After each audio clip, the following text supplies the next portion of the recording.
The Bureau of Labor Statistics released the June 2026 Consumer Price Index report this month, and the headline number beat expectations.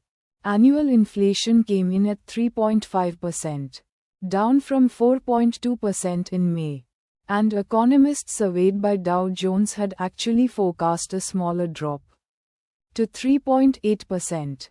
Core inflation, which strips out volatile food and energy prices to show the underlying trend, came in flat for the month, putting the 12-month core rate at 2.6% against a forecast of 2.9%.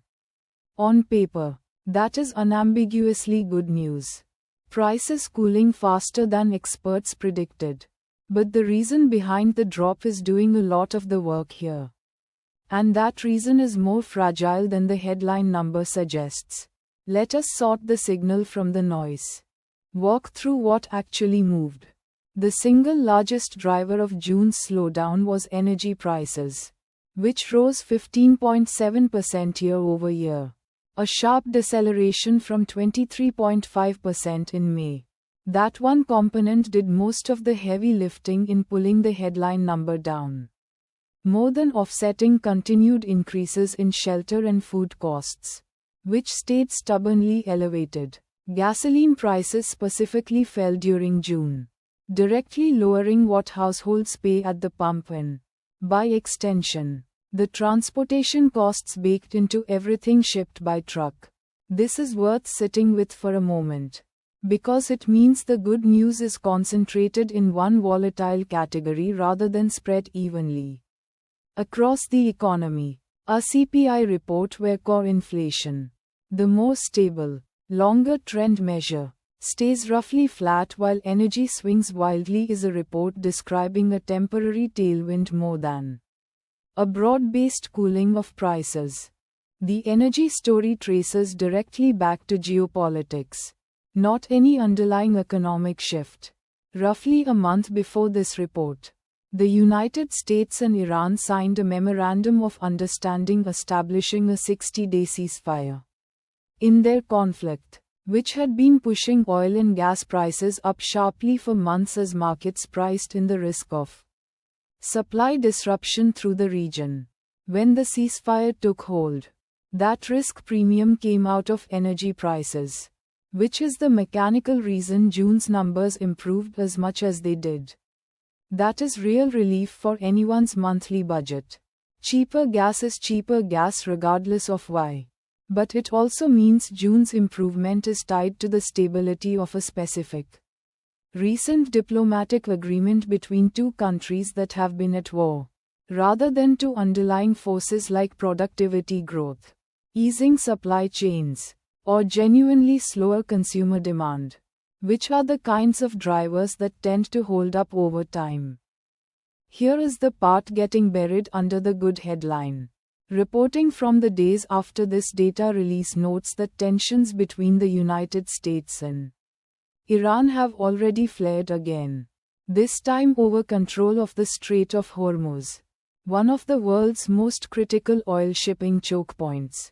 A ceasefire that starts fraying just weeks after it eased inflation is not a stable foundation to build expectations on. Underneath the energy story, tariff-driven price pressure has not gone away either.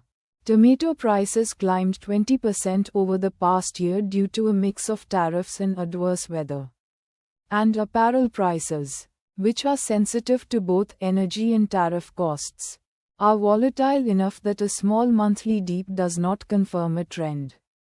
1 month of good data, especially one this concentrated in a single geopolitically fragile category, is not the same as inflation being durably solved. And the Federal Reserve's own July report to Congress reflects exactly that caution. This number matters beyond the headline because the Federal Reserve uses inflation data like this to decide whether to cut interest rates. And interest rate decisions ripple into mortgage rates, credit card APRs, auto loans, and business borrowing costs across the entire economy. A cooling CPI reading gives the Fed more room to consider a rate cut. which is why markets react to this kind of report immediately. But a Fed that has been burned before by declaring victory on inflation too early is unlikely to move on a single month's data, especially one this dependent on a ceasefire that is already showing cracks. The next consumer price index release, covering July, is scheduled for August 12, and if the Strait of Hormuz tensions escalate before then, energy prices could easily reverse course and erase a meaningful chunk of this month's improvement. In the next report, quick recap.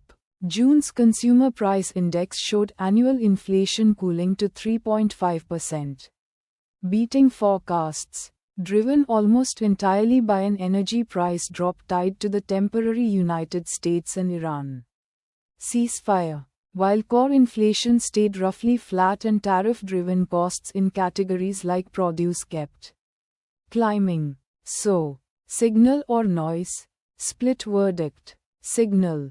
The actual dollar relief at the gas pump this month was real and the government data behind it is solid. Noise.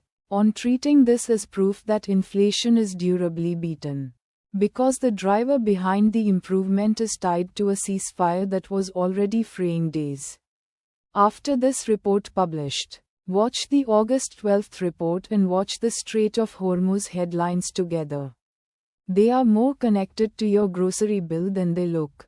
Subscribe for the economic numbers checked before they become talking points.